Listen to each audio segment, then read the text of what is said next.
सभी साथियों को नमस्कार। मैं टीना वर्मा दिल्ली के रंग से। साथियों, आज हम बात करेंगे पश्चिमी दिल्ली के बारे में। पश्चिमी दिल्ली के श्याम विहार इलाके के अंदर आजकल डीडीए का पीला पंजा चल रहा है, जिससे लोगों के अंदर बहुत ज़्यादा गुस्सा देखने को मिल रहा है।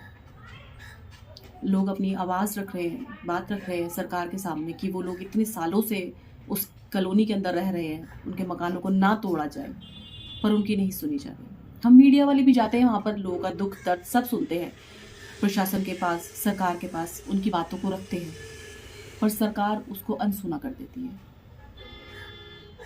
एक व्यक्ति जब अपनी मेहनत की कमाई से 25 गज, 50 गज या अक्सर 100 गज तक का जो प्लॉट खरीदता है, उसमें भी वो व्यक्ति कर्जा कर लेता है। जब उसकी रजिस्ट्री कराई जाती है उस प्लॉट की, मकान की, तब सरकार को नहीं दिखता कि ये डीडीए की लैंड है, कि इस लैंड पे प्रोजेक्ट होना है सरकार का कोई, या ये एग्रीकल्चर की लैंड है। बहुत सालों बाद शायद कोई सरकार बदल जाए, या कह लो कि अचानक ही सरकार को याद आता है कि जी ये तो डीडीए की लैंड है, ये एग्रीकल्चर लैंड है, और उस पर पीला पंजा चला दिया जाता है। और होता क्या है, एक गरीब आम जनता पिसता है उसमें। एक गरीब व्यक्ति या आम जनता बहुत मुश्किल से अपनी जिंदगी की पूरी पूंजी जोड़कर, सबका एक सपना होता है कि हमारा खुद का एक मकान, एक फ्लैट, एक घर होना चाहिए, और उसी घर पर डीडीए का पीला पंजा चल जाता है।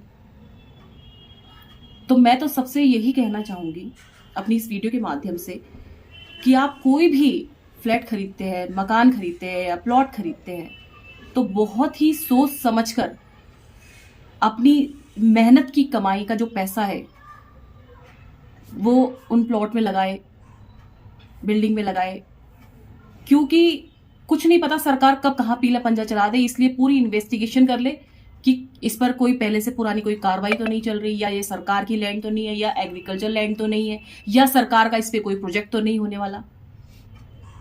इस बात को जरूर सोच समझ ले। साथियों, बड़े बड़े भूमाफिया, बड़े बड़े इंडस्ट्रियलिस्ट का लोन माफ करने की सारी स्कीम्स होती है बैंक वालों के पास, पर हम आम जनता के लिए, जो हम इतनी मेहनत की कमाई से एक घर खरीदते हैं, उनके लिए कोई स्कीम नहीं होती जब सरकार का पीला पंजा चला दिया जाता है। मेरा ये वीडियो बनाने का मकसद सिर्फ इतना ही है कि आप जो अपनी मेहनत की कमाई से एक अपने सपनों का घर खरीदने की सोचते हैं, इच्छा रखते हैं, उसको बहुत सोच समझ कर इन्वेस्ट करें, जहां भी करें। आपको ये वीडियो कैसी लगी कमेंट बॉक्स में मुझे जरूर बताएं। नमस्कार, जय हिंद, जय भारत।